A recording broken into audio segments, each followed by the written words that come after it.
Il dit comme ça, le Khazani, c'est pas de notre niveau, hein, je te dis tout de suite. Mais c'est émettre et on doit arriver à là. Et il faut savoir que ça marche à nous sur une petite quantité. Un élève à la yeshiva, il écrit une lettre au Khazonich, il lui dit, je n'arrive pas à goûter le tam, le goût qu'il y a dans la Torah. Je vois les gens, ils s'assoient 3 heures, 4 heures, 5 heures, toute une journée, ils étudient la Torah. Ils sont là, je ne trouve aucun goût à la Torah. Comment vous faites? Donne-moi un conseil. Il lui dit, donne-moi un conseil, quelque chose. Et le Khazonich, il écrivait des toutes petites lettres. Et les mots, ils étaient super comptés.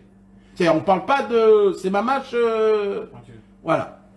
Alors là-bas, il dit 4 phrases. C'est tout, hein, ça se termine là. Il dit, si tu ne sens aucun goût dans la Torah, c'est parce que tu sens beaucoup d'autres goûts dans ta bouche à travers les aliments. Il a dit comme ça. Mais en preuve, comment dire?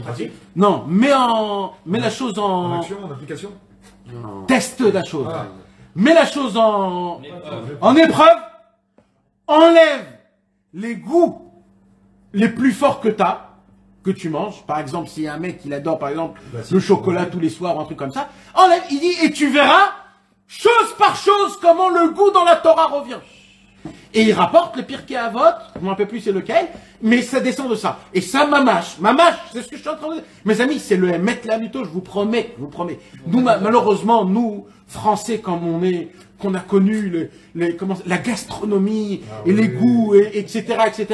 Et quand on vient en Israël et on voit les gâteaux ou alors les trucs et on se dit mais c'est pas possible, ça veut dire la différence, comment elle est grande, c'est pas 2 mondes, c'est 2 planètes, ça veut dire comment. Mais et on est devenu super méticuleux et super pointilleux sur est-ce que c'est du Pepsi, c'est du Coca, c'est du RC, c'est du zéro, ça veut dire il y a tellement et ce gâteau-là, et ce bonbon, et toutes ces choses-là. Maintenant, toutes ces choses-là, mes amis, ne croyez pas.